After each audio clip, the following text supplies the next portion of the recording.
Welcome to Calendar Week 6's video. This week I'm going to try and do something a little different. I like to focus on 3 aspects of health. My video recording so far has been primarily focused on the physical health. This video will help to discuss the health of the mind and the spirit. So I do some self-contemplation, some reading, and I came across a chapter that I liked, and the title of the chapter was On the Healing Power of the Mind. In the book, it describes 3 elements of disease: fear of death, bodily pain, and the interruption of pleasure. I think fear of death is pretty self-explanatory. Bodily pain, pretty self-explanatory as well, and then interruption of pleasure, pretty self-explanatory as well.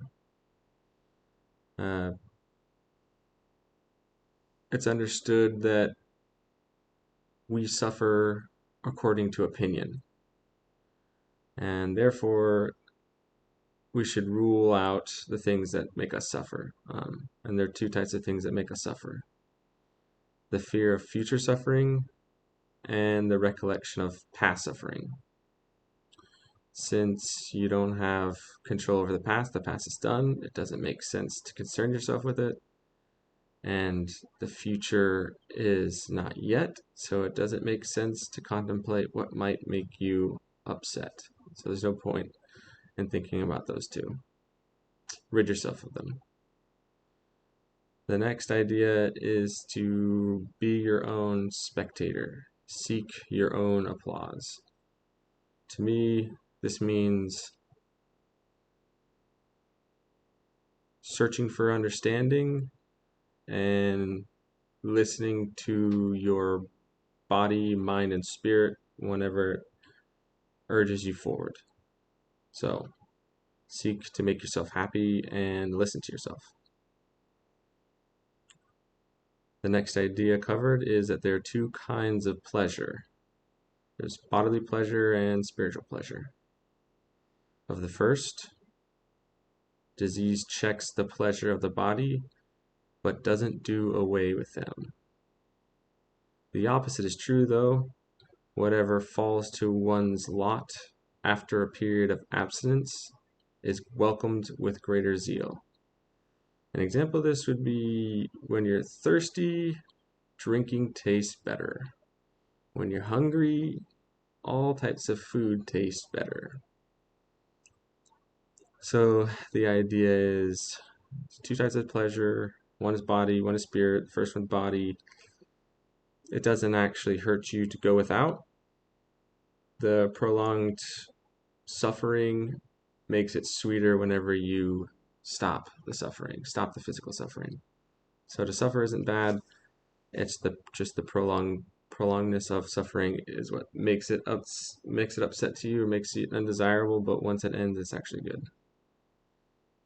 The next idea is our pain of soul will cease if we gain a knowledge of the limits of good and evil.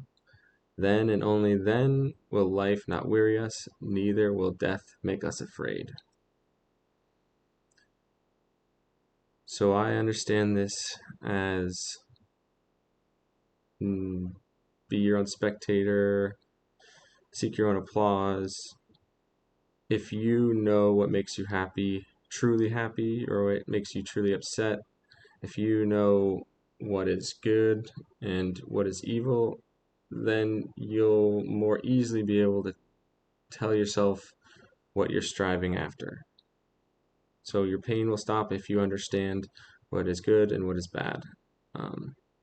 Can't really explain what's good and evil in this video, but just think about like morals and ethics. In the context of morals and ethics, you'd be able to understand what's good and evil.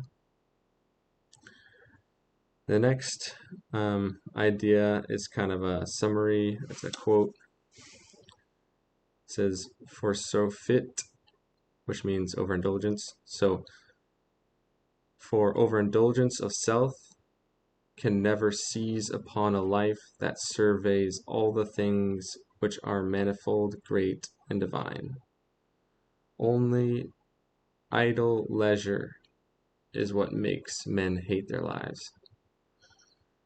So the idea is, when you contemplate life and determine what is actually viable and realistic, you will never be ailed by your own pleasure, physical or spiritual. Only those who allow their opinions and desires to be boundless will be troubled by the pain of their own pleasure, their own overindulgence, their own pleasure. Next is, to one who roams through the universe, the truth can never lose interest. It will be the untruths that will make you sick from overindulgence. So the key lesson is, control yourself through wantedness, be content, and seek understanding. And then the ideal actions you can take to improve your life or to put this topic into action is: yield not to adversity, trust not to prosperity, keep before your eyes the full scope of fortune's power, as if it would surely do whatever it is in its own power to do. That which has been long expected comes more gently. I understand it as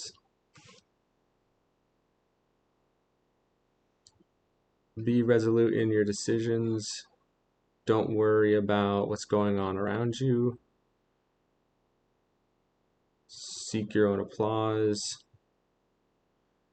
Don't worry about the chance fortunes, the future, the past. If you can expect things to go as they are in real life, if you can model real life in your head well, you won't be surprised when things happen.